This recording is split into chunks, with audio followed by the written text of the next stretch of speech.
সাধারণ মানুষের অংশগ্রহণ নিশ্চিতভাবে আমরা তাতে খুশি,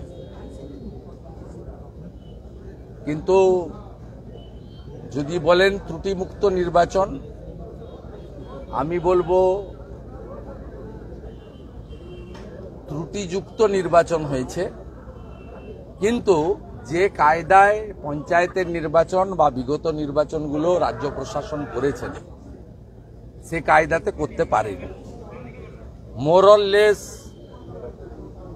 95% বেশি বুথে কেন্দ্রীয় আধা সামরিক বাহিনীর উপস্থিতি, চলমান ওয়েব ক্যামেরা বা সিসিটিভি উপস্থিত থাকার জন্য বুথ প্রিমিসেসের মধ্যে অবাধ লুট এবং ভোটের কম্পার্টমেন্ট তুলে দিয়ে কে কোথায় ভোট দিচ্ছে দেখা, এটা খুব বেশি করতে পারেনি। কোচবিহারের 16-17টি বুথ, আলিপুরদুয়ারের 2টি বুথ, জলপাইগুড়ির ডাবগ্রাম ফুলবাড়ি এলাকার 1-2টি বুথ ছাড়া বাকি নির্বাচনে মানুষের অংশগ্রহণ, আমি অ্যাকচুয়াল ফিগারটা জানি না, 80%-র বেশি মানুষের পার্টিসিপেশন হয়েছে।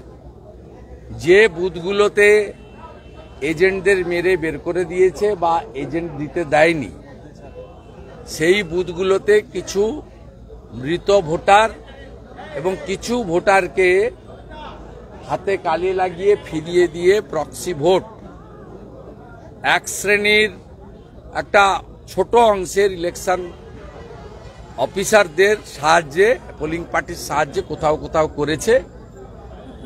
এতে হয়তো মার্জিনের 19-20 হতে পারে, কিন্তু জেতার ব্যাপারে 200% আমরা নিশ্চিত। প্রামাণিকের গতবারে যে মার্জিন ছিল তার ডবলের বেশি মার্জিন হবে। আলিপুরদুয়ারের মার্জিন ধরে রেখে ওই মার্জিন আমরা বাড়াবো।